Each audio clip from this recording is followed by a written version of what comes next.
So for months and months, I've had many of my followers and just anyone that's seen my videos ask, how do you color grade? And today I'm going to show you exactly how I do my videos in a way, and the way I color my videos, which honestly, it's not a complicated thing, but I'm happy to show the sort of presets that I use or have created for myself.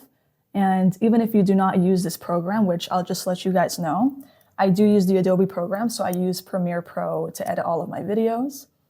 And I don't film in RAW. I'll just state that right now. I don't film in RAW, so it's really that simple. I just film, with the regular colors, and then I just edit some stuff on top. So I'll show you guys today exactly the way I do that. Before we start the video, I just want to give a quick shout out to Musicbed. I've only just started using this platform, and it's been really helpful for like YouTube videos because I'm always lost on like what song do I use, especially instrumentals. And on Musicbed, you're gonna find any kind of vibe that you're looking for, any kind of atmosphere, different kinds of genres and different certain artists. If you have a certain artist you want to look for, this is a great place to find that. The license is automatic and you're free to use any of these songs into your work. I have a 2-week free trial that you can use. I'm gonna put a link in my bio if you're really curious to just play around with it, download a few songs and see how you like it for yourself.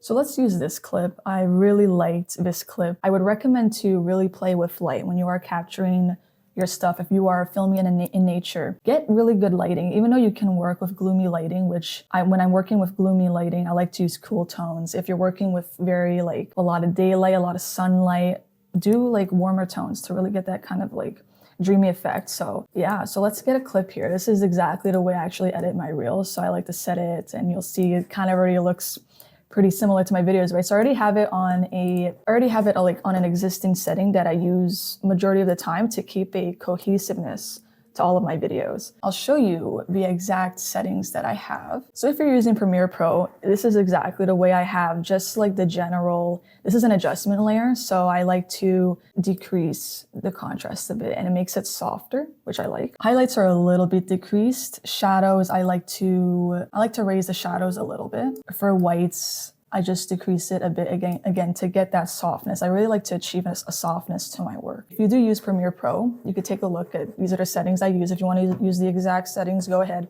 Sometimes I do play around with the temperature, usually just between cool and warm. So if I want to get a little more of a dramatic warm, I will play with this slider. If I'm doing more of a cool toned, sort of Twilight-esque kind of a vibe, you'll see I go more warm toned and it's already pretty close to that Twilight vibe, or it also depends where I do film. So I'll do that a lot for like woods and stuff. The other thing that I do is a big one, whether you use the program or not, I recommend really boosting your saturation or vibrance. I kind of do both. I do a little bit of both. I kind of exaggerate it here just because of the export settings. It will export and kind of dull the colors, which I don't like. And I haven't figured that out yet because I'm not an expert. So I do just exaggerate it in the settings as I'm editing. And then when it gets exported, it won't be as saturated, but it's saturated enough because I do exaggerate it. So really boost your colors, boost the saturation, boost the vibrancy.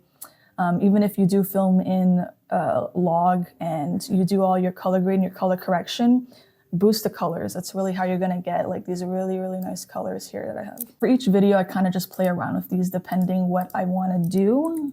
One thing I've been doing lately is I actually like to have a warmer shadow tint, and then for the highlight tint to make it a little bit cooler or kind of neutral. I don't know why, but that's kind of what I've been doing lately. But yeah, you could even do warm.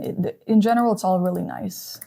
I like a lot of oranges, a lot of greens, and some of the blues as well. In terms of the curves and stuff, I don't really play a lot with that, so I keep it pretty general, pretty simple with my editing. So that's really the gist of like my color grading. I'm like, if any pro was watching me right now, they would know I'm probably doing things wrong or not that great, but for me, it really works. And a lot of you guys enjoy that. Like I'll even show you this clip. This is what I got here. This is the original colors. I'll just drag it and have my adjustment layer. And this is the way it already looks. So it's like fantastic. You see the difference. It's just, you really got to pop those colors. Whether you use an app on your phone or DaVinci or something like that, really boost the colors. Even if I don't have like, let's say forget about this. If this is just at 0, when you still boost the colors, you see the difference it makes versus if I have it at 0, now it's, it's a little more dull. So I really like to just focus on vibrancy and saturation. So I forgot to film an outro to my video. So this is the outro. I hope it was helpful to an extent. I'm really just revealing how simple everything is. It's not that deep, despite how beautiful it looks. And I think that's something to take away from, as well as you don't have to overcomplicate things like getting fancy gear and stuff to get this amazing product. You really don't have to. The key point to take away from it really is to exaggerate just a little bit, like wherever that's shadows in the way that you want to do, or your colors. For me, that's a big thing. Exaggerate a little bit. Like, don't be afraid to go out of the box. Use your imagination. So that's all. I hope you guys are well, and I'll see you guys with some new content really soon.